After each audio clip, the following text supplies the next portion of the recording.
By the end of GTA 3, 5 of the 7 acting gangs become hostile to Claude, meaning that if the player walks inside their territories, the gang members will automatically attack Claude on sight. The most dangerous gang is the Leone family, since they have powerful shotguns, which can easily blow up a normal car in 2 shots. The Yakuza and the Southside Hoods are the only gangs that do not become hostile to Claude. Now let's check them out in detail. The Leone crime family is an Italian-American mafia criminal organization, originating from Sicily whose main base of operations is in Liberty City. The Leones are based on the Corleone family from the Godfather movie. This is also supported by their involvement in the gambling industry. Don Vito Corleone and Michael Corleone are also the main inspiration of Don Salvatore Leone and his son Joey. The two families settled their operations in Italian neighborhoods, Little Italy and St. Mark's, and were responsible for the murder of the heads of the other families in the city. They are the secondary antagonists in GTA 3 and one of the player's main allies in GTA Liberty City Stories. The Leone family was active in Las Venturas, San Andreas, circa 1992, where they held a stake in Caligula's casino with the Sindaco and Forelli families. The casino was later robbed in a heist organized by former ally Carl Johnson with the assistance of Zero and the Triads. The scenario in which the Sicilian Mafia attempt to take over Liberty City may be similar to the real-life event in which the Sicilian Mafia reformed the American New York Mafia. The Yakuza is a Japanese criminal organization that appears in Grand Theft Auto 3. They are based on the Yamaguchi-gumi Yakuza family and have appeared more times than any other gang in the Grand Theft Auto series. They are an ally of the protagonist in Grand Theft Auto 3 and antagonists in Grand Theft Auto Liberty City Stories. The Yakuza first began operating in Liberty City during the 1970s due to financial crises in East Asia. By 1998, they had become one of the strongest gangs in the city and had begun to stockpile weapons, including a tank, which Tony Cipriani destroys on orders from Salvatore Leone. In 2001, the Yakuza is led by siblings Asuka and Kenji. Asuka encounters Claude through an old friend named Maria Lador, wife of Leone family Don Salvatore Leone. Asuka has Claude prove his ties to the Leone family are over by killing Salvatore. Their logo features the biohazard symbol. Despite being one of the main allies to Claude in GTA 3, they will turn hostile to him if he shoots or carjacks them.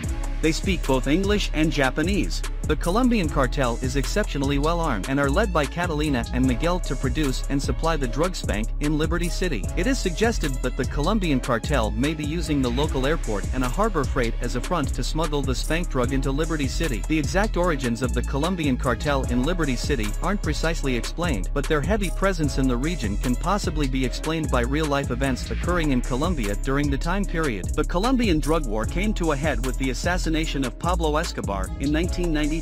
By the late 1990s to early 2000s, the cartel system in Colombia was in a state of collapse. Colombian crime organizations began operating outside of Colombia, setting up operations in other Latin American countries, the United States, Canada, and Europe. Cartel members wear Hawaiian shirts, combat pants, Mexican hats, and boots in GTA 3. The cartel is related to the Diaz cartel from GTA Vice City. In GTA Liberty City Stories, some members can be heard saying that they used to own a mansion in Vice City. The Southside Hoods, made up of 2 subdivisions, the Purple Nines and the Red Jacks, are a set of prominent African-American gangs in Shoreside Vale, Liberty City. By the time Grand Theft Auto 3 takes place in 2001, the Nines begin selling spank on local streets. The Red Jacks, particularly their leader Diaz, are against the drug and narcotic business and start a war with the Nines. Curiously, the Red Jacks and Purple Nines never attack each other on the streets and will even assist each other if one is wounded or in battle, pertaining to all gang member characters being modeled after Southside Hoods. To cover up the error in the plot, Diaz warns Claude that if he shoots at Nines, some Red Jacks would assume that they were under fire and shoot at him as well. The Purple Nines faction shares its gang color with the Haitians and the Ballas. The rivalry in colors of the Red Jacks and the Purple Nines might be a reference to the Los Angeles-based Bloods and Crips, whose presence are also in New York, which Liberty City is based on. In GTA Liberty City Stories, set in 1998, they are assisted by the Leone family in taking Wichita Gardens as their turf and driving out the Forelli family. The Triads are a Chinese gang based in Portland, Liberty City, that appear as one of the antagonists in Grand Theft Auto 3 and Grand Theft Auto Liberty City Stories. Though the Liberty City Triads appear to be a petty street gang,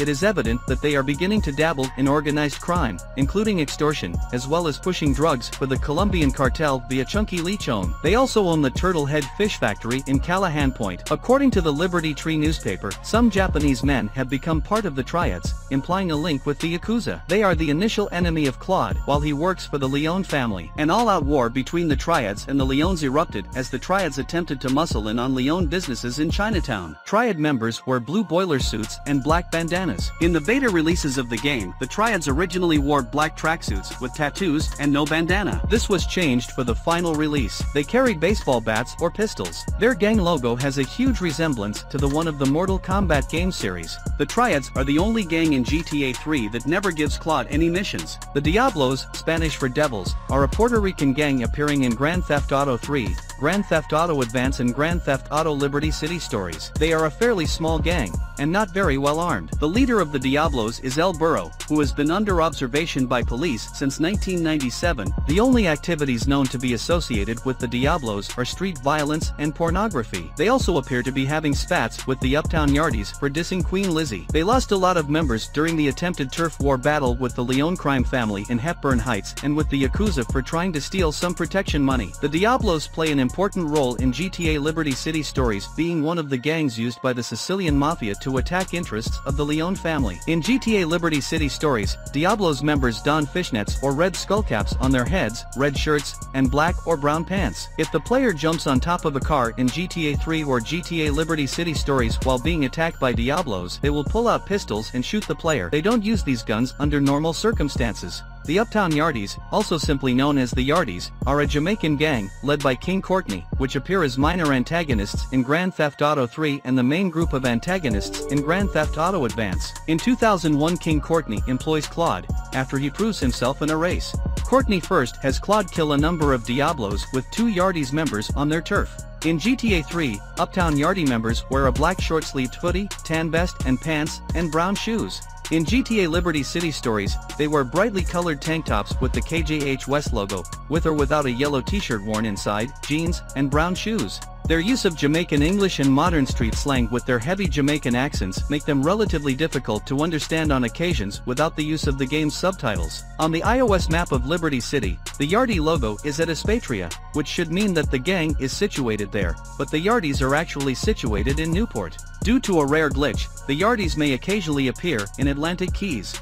There is another small gang in GTA 3, the Forelli Brothers. The Forelli Brothers, formerly known as the Forelli family, are the smallest organization in Liberty City. Their current boss is unknown, though it is possible they are led by Mike Forelli. In the 1980s, the Forelli family had been a major force in the city, but their influence greatly decreased during 1986 after the killings of their Don Sonny Forelli and several other members in Vice City, Florida. Their hold on Liberty's criminal underworld was weakened even further in 1992, with the deaths of several of their members at the hands of Carl Johnson, and again during 1998 due to Tony Cipriani and the Leone family. According to police files on the GTA 3 website, they became subordinate to the Leones prior to 2001, but would later strive to break free from the latter. This would cause tensions to rise once more between the two crime families. By 2001, their only territory is Marco's Bistro in St. Mark's. However, their members are never seen walking the streets during normal gameplay. In GTA 3, they are dressed like the Leones as seen in one of Joey Leone's missions,